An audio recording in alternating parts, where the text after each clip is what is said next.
Science tells us that the experiences we have in the first years of our lives actually affect the physical architecture of the developing brain. This means that brains aren't just born, they're also built over time based on our experiences. Just as a house needs a sturdy foundation to support the walls and roof, a brain needs a good base to support all future development. Positive interactions between young children and their caregivers literally build the architecture of the developing brain.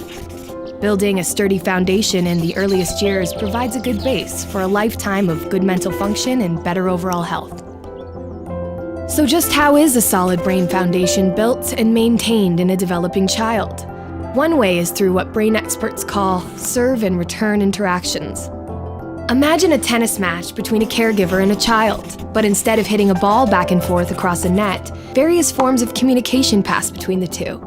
From eye contact to touch, from singing to simple games like peekaboo. These interactions, repeated throughout a young person's developing years, are the bricks that build a healthy foundation for all future development.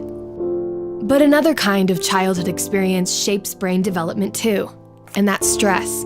Good kinds of stress, like meeting new people or studying for a test, are healthy for development because they prepare kids to cope with future challenges. Another kind of stress, called toxic stress, is bad for brain development.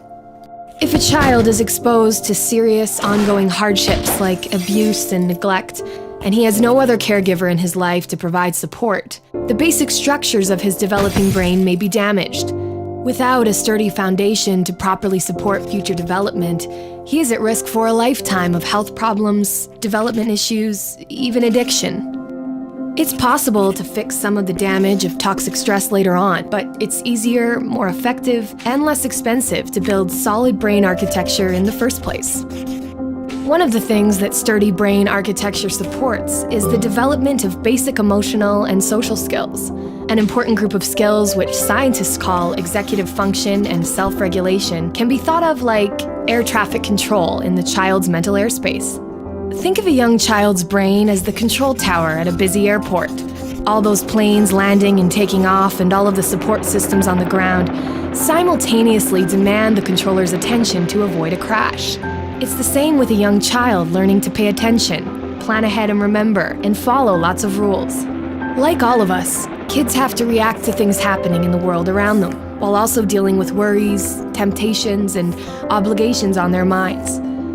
As these demands for attention pile up, air traffic control helps a child regulate the flow of information, prioritize tasks, and above all, find ways to manage stress and avoid mental collisions along the way.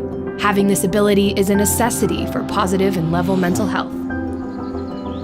Developing effective air traffic control, overcoming toxic stress, and building solid brain architecture are things kids can't do on their own. And since strong societies are made up of healthy, contributing individuals, it's up to us as a community to make sure all young people have the kinds of nurturing experiences they need for positive development.